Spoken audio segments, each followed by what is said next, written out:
Noche de ardoroso amor. Lo primero que tiene que tomar en cuenta un hombre, cuando conoce, se interesa y se relaciona con una mujer, es que debe tener cuidado de que ésta no le vacíe una pistola por la espalda o lo acuchille en su cama en medio de la noche. A partir de ahí, todo es ganancia, como Pedro Piñón, que hasta ahora el seminario ha venido a entender que si habría existido una forma de salir ileso de aquel encuentro con la chica, no encontrándose con ella, y mucho menos con las otras cuatro, porque aquello del peligro respecto a relacionarse con las mujeres es cierto, pero más lo es el que ese peligro aumenta de manera directamente proporcional al número de ellas con que uno se relacione. En pocas palabras, si te acuestas con una chica, estás fregado. Si te acuestas con 5, estarás quíntuplemente fregado. ¿Qué ni qué? Pedro ha venido entendiéndolo poco a poco desde que 5 mujeres le desgraciaron la vida, o se la arreglaron, como ahora, en el seminario, entre estudios, abstinencias, reflexiones, análisis teológicos y oraciones, insiste desde hace unos meses en decirnos a todos los que lo visitamos o nos encontramos con él en algún pasillo, o en el pueblo, cuando viene.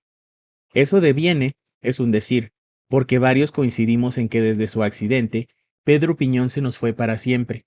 Por lo menos, hasta hoy no ha regresado, aunque llegue cada año en verano y por Navidad a visitarnos a los cuates y a intentar el rescate de la parte más bonita de su vida, aunque ahora lo niegue, mientras nos dice que no se tomará la cerveza con nosotros frente al cine, que solo se comerá el ceviche, y se colorea todo de rojo antes de hacer discretamente la señal de la cruz con sus dedos, agarrarse con las 2 manos el crucifijo del cuello y desviar la dirección de su mirada de las chicas que le señalamos allá en las calzadas de alrededor del kiosco del parque municipal las noches del domingo.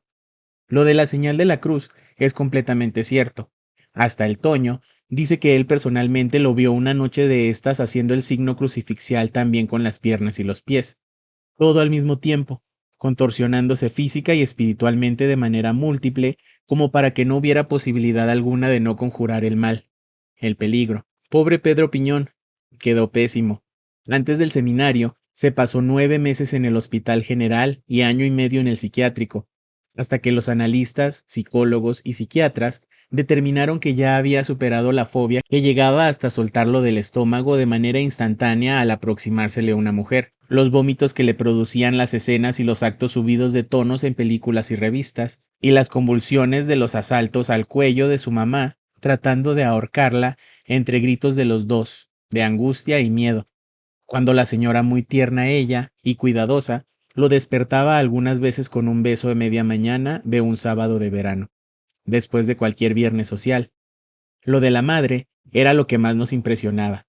La señora había tenido que sufrir no solo la tragedia de un hijo, la vergüenza por los comentarios de la sociedad y una larga lista de gastos enormes incluidos en la recuperación de Pedro, sino también los golpes, excoriaciones y cardenales más físicos y personales de las veces en que Pedro quiso estrangularla.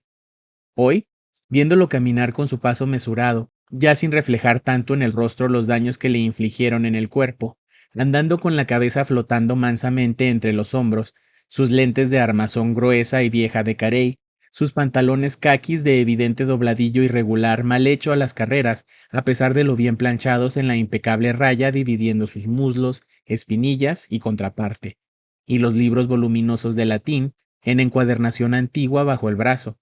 Nadie que no fuera alguno de nosotros, los que supimos la verdadera dimensión de su infierno aquella noche, imaginaría las profundidades de su trauma y las reales razones de su odio y temor a las mujeres. A mí me lo contó una tarde, cerca del malecón, 3 días después de ser dado de alta en el hospital, y cuando apenas las razones que harían que fuese internado 2 semanas después en el hospital psiquiátrico empezaban a ocurrírsenos, yo había leído la crónica de los 3 diarios de la ciudad, pero resultaba claro, hasta para los que aún no conocíamos los pormenores de la verdad, que era una historia maquinada apenas para satisfacer la curiosidad pública al respecto a las heridas tan tremendas en partes tan delicadas de Pedro Piñón, pero cuidando de no entrar en detalles que escandalizaran a los más jóvenes, susceptibles e impresionables.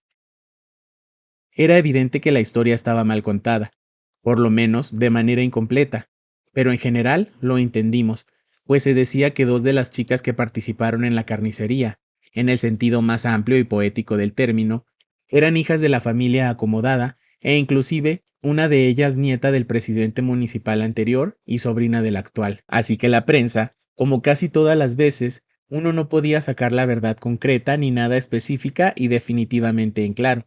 Por eso, yo estaba tan interesado en escuchar las cosas de propia boca de la víctima, Maxime, cuando en las 2 visitas que le hice en el hospital, había roto a llorar, solo con escuchar mis preguntas y rememorar el hecho. Se había puesto súbitamente mudo primero, pálido, después histérico, y había acabado por desmayarse, luego de levantar el pecho muy rígido y soltar espumarajos por la boca. Para alguien que no hubiese tratado antes a Pedro, todo un show de actuación soberbia, o ya muy metido en las películas de terror, un auténtico caso de posesión demoníaca. Empezó por sacar el tema de una manera soberbia y elegante. Me preguntó cómo estaba mi hermano menor, el que llevaba 3 años y medio preso condenado por violación. Yo en ese momento no capté la relación y supuse que únicamente quería hacer tiempo preguntándome generalidades con una buena dosis de educado y político comportamiento social. Pero el nexo resultó evidente en la siguiente pregunta. ¿Él abusó de la joven solo o en grupo? No te estoy entendiendo, le dije. Que si lo hizo él solo o alguien lo ayudó.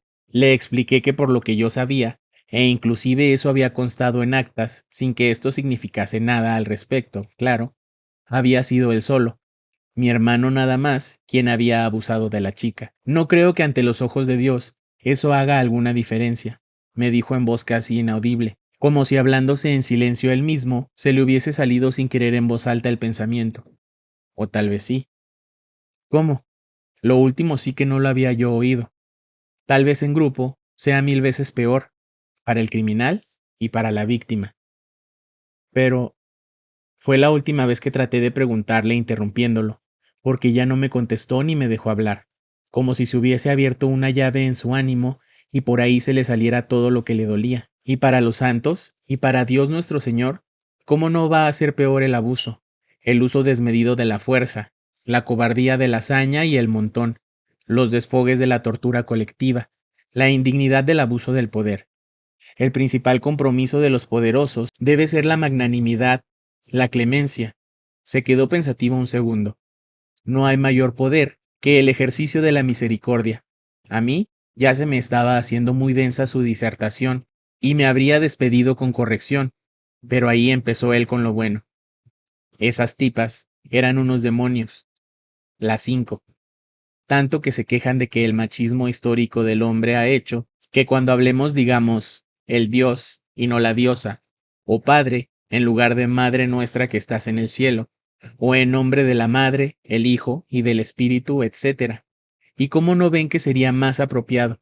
Ahí sí, en todo caso, decir la diabla, la demonia, y siempre en esos entes malvados, en género femenino, pues la esencia de la maldad eterna está en la mujer, en todas y cada una de las mujeres que han sido y son. ¿Cómo no se dan cuenta de eso y lo reconocen?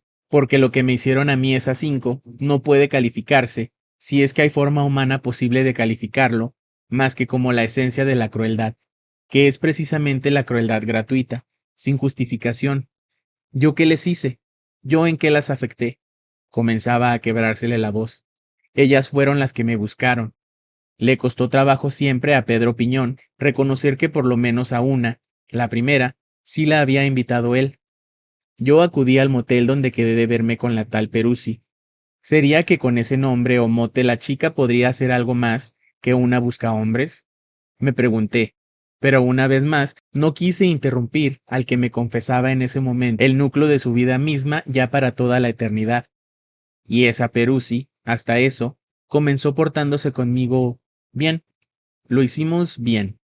A Pedro le costaba ya trabajo describir, incluso imaginar cualquier acto adulto, pero por unos brillos turbios en su mirada, unos alzares de hombros, alguna flexión casi imperceptible de la pierna y un par de movimientos significativos suyos inconscientes de las manos, entendí que por lo menos esa parte sí la había disfrutado, y que se trató de lo usual entre un hombre y una mujer jóvenes, sensuales y libres.